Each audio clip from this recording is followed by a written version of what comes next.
朋友们，大家好。9月17日下午3点半，在中东黎巴嫩这个国家发生了一起惨绝人寰的事件。当天下午3点半，这个国家所有 BBG 的用户收到一个信息，然后呢，很多人以为可能有什么重要的事情，然后呢就掏出自己的 BBG，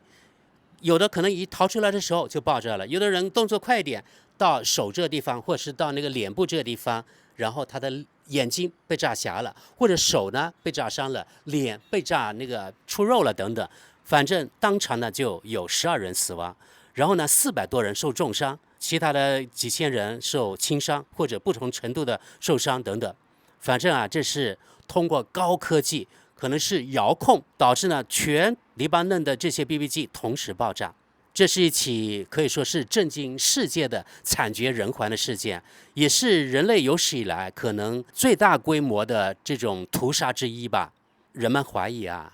这个行动可能是中东某一类国家发起的啊。这个国家的名字我们就不说了啊，因为考虑到我自身安全的原因。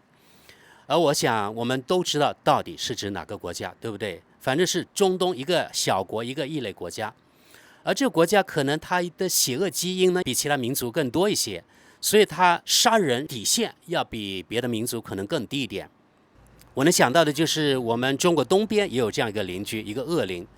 那在中东也有这样一个国家，一个异类国家啊。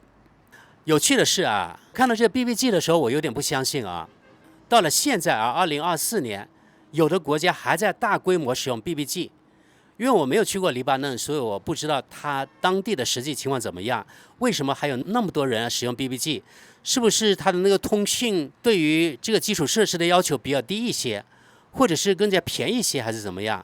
那为什么很多人使用 BBG 呢？请在中东的或者知道中东黎巴嫩这个国家的朋友们给我们扫盲一下啊！因为 BBG 啊，我的记忆当中是中国80年代末90年代初的时候使用的人比较多。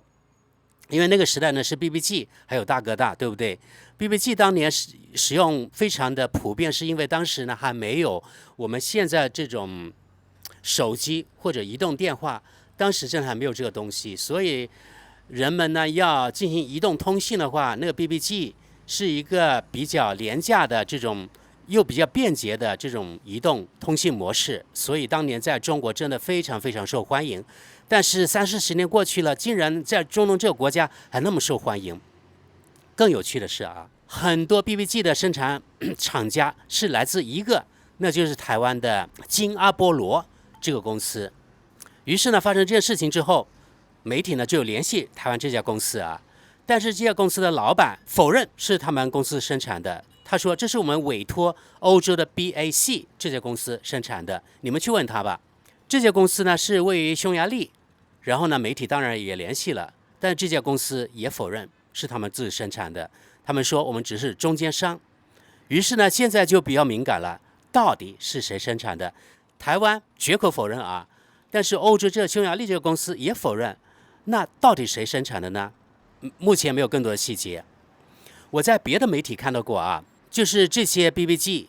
是通过这个中东某一类国家进口，然后呢再出口到黎巴嫩的。以前我们知道啊，中东这一类国家，这个小国，它的情报部门非常的给力啊，与什么英国的军情六处，还有什么俄罗斯的007，还有大西洋彼岸的某大国是并驾齐驱的，就是他们的那个情报能力特别强。如果是想杀人放火，想采取什么手段杀人灭口，那是分分钟的事情。那如果通过这个国家的某个进出口公司，从比如说台湾或者匈牙利进口这些 BBG， 他们要动什么手脚？那简直是小菜一碟啊！刚才忘记提了啊，在这些爆炸的 BBG 当中，安装了高性能的炸药，也就是说数量就那么一点点，然后它的爆炸力特别的强，能置人于死地。所以我们大胆猜测啊，很可能是生产的厂家与这个中东某大国沆瀣一气，或者收了这个中东某大国的钱，然后呢在生产的环节做了小动作，或者在进口环节进口之后，在这个国家的某一个地下工厂对每一支 BBG 呢做了手脚，也就是把这个高能炸药放进去了。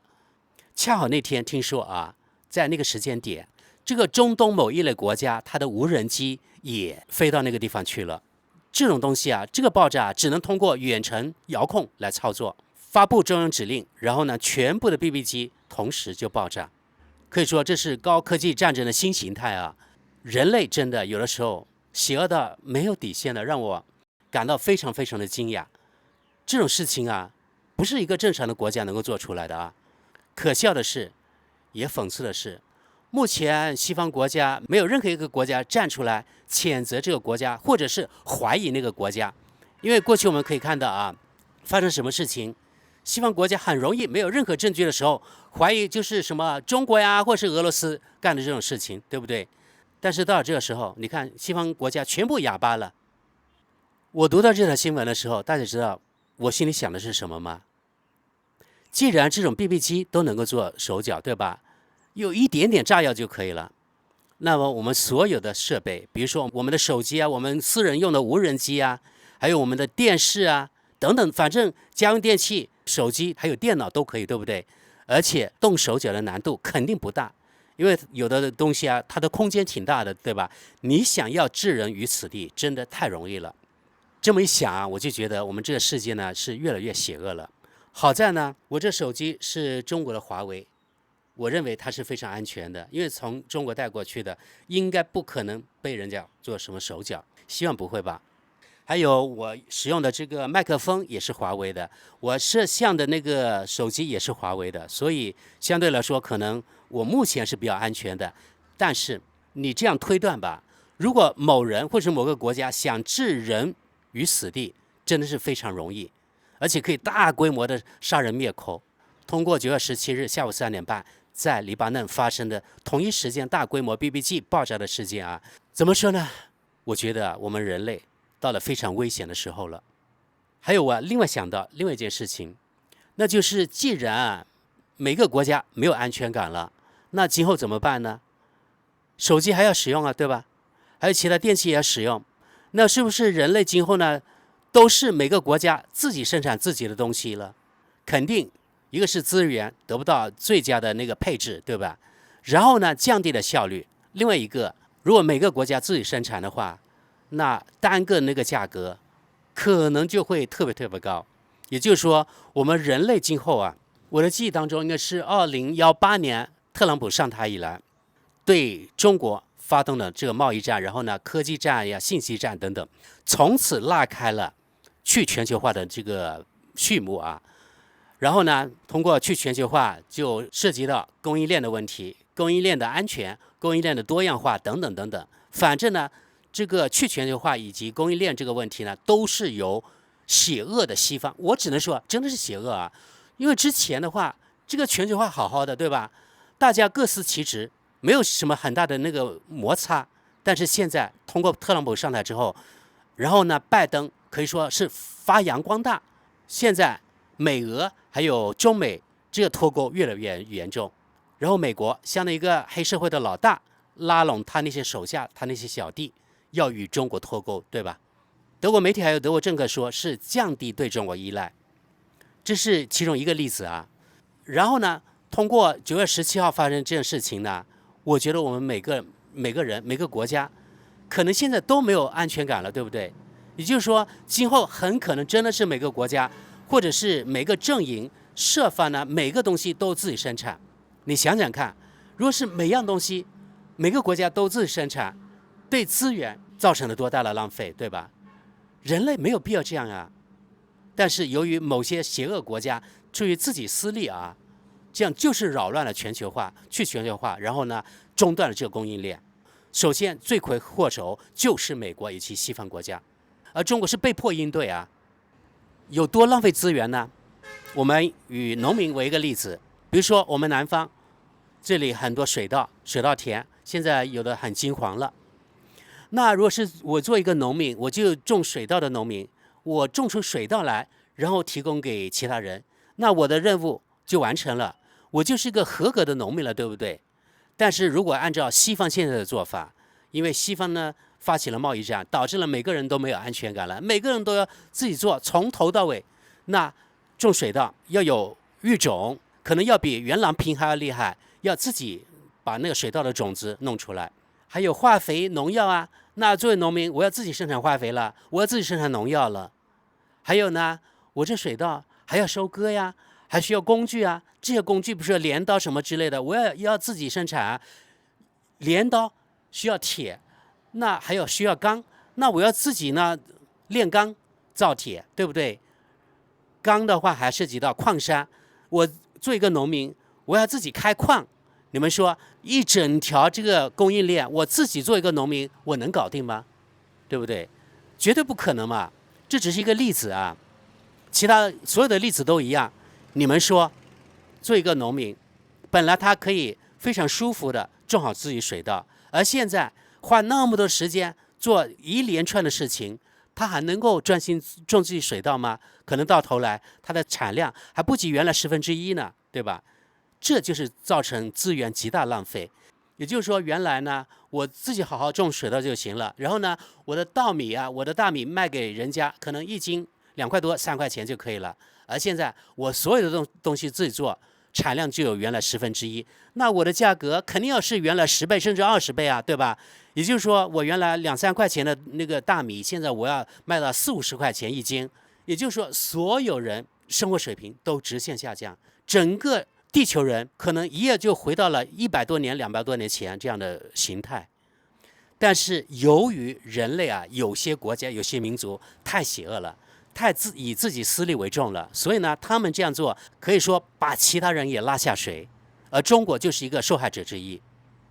朋友们，我就是今天就9月17号发生在黎巴嫩这个 BB 机同时爆炸，然后呢造成大规模人员的死伤，然后呢联想到全球供应链的问题，然后联想到有些国家他们的邪恶基因特别的多，然后他们的杀人底线也特别低，再想到我们全球供应链被打断，然后呢我们每个人今后可能会面临生活上的很多的困难，我们应该怎么办？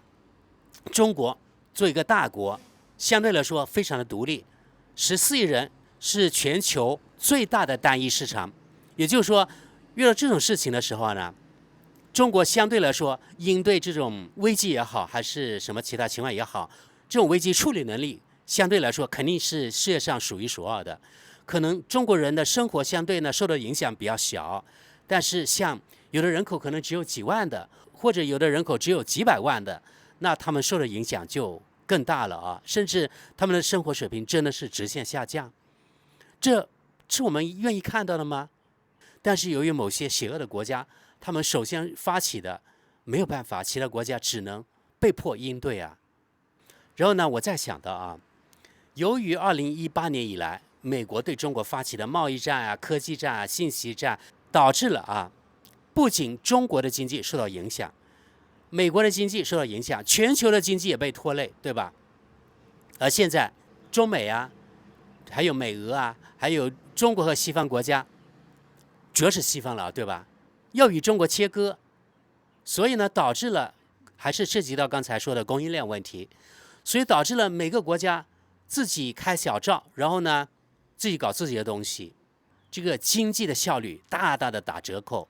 所以导致了全世界啊，这个经济萧条。其实我觉得罪魁祸首就是美国，真的是他。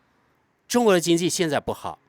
这不仅是中国一个国家的问题啊，全球的经济都不好。比如说德国吧，它这几年的经济都非常的差，去年它的经济萎缩0.3%，今年又是萎缩的，零增长就不错了啊。比如说今年上半年，他们企业的破产达到了创纪录，比去年增加30%。德国大众你们也知道对吧？大众面临了史上最大的危机，可能在德国要裁员3万人，关闭2家工厂。什么原因呢？因为大家手里没钱了，大家不敢花钱了，不得不自己存钱以备以后使用。然后大众的汽车也不怎么样，又卖得很贵，所以导致了大众汽车本身现在它的销量在欧洲下降，在中国也下降。大众只是德国一个缩影啊。像这样的企业在德国特别多，还有德国企业出走的出走，倒闭的倒闭，裁员的裁员，对不对？英国也好不到哪里去，否则也不会有骚乱，对不对啊？法国啊、意大利，反正目前全世界好像没有经济好的国家，而不光是中国的问题。所以啊，我们中国人有些人对自己目前这个经济状况呢非常不满，对自己的处境非常不满，以为呢全世界除了中国都是欣欣向荣的。其实你这么想的话，就大错特错了。另外呢，我还是奉劝，我再说点题外话，我真的不反对那些想润出去的人，只要你有那个能力，你想润出去，尽可能的大胆的跑出去吧。因为反正你对中国不满，那可以去国外去试试啊，对吧？当难民也可以啊，只要有人想收你，把你养起来，我觉得我们都应该欢迎他们这些人出去，对吧？反正你对国内不满，对国内来说你是负能量，对不对？你出去了反而可能减轻了国内的压力，我觉得这是应该的，因为我觉得每个人都有权选择自己的生活方式，对吧？我觉得有这个自由选择自己的生活方式，所以我是比较挺那些想润出去的人，想润就润，而且赶快。最近呢，我在网上也看到有一个润到德国去的人，他取的名字呢，甚至呢跟那个美国那个金牌讲师差不多，只不过把美国换成了那个，比如说什么法国金牌讲师啊、德国金牌讲师等等等等，他可以说是赚一些流量呗，对吧？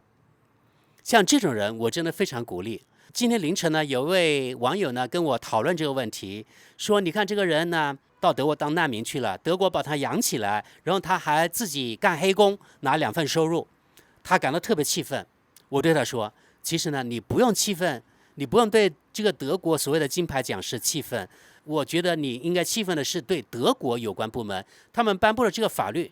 既然这个法律允许人家润到德国去，然后呢允许他当难民，允许呢他拿福利，那你能怪人家润到德国去的人吗？他只不过是钻了这个德国法律的空子。如果我是这个所谓的金牌讲师，我有这个门路，我对中国不满，可能我也想润过去，也润到德国去当所谓的难民，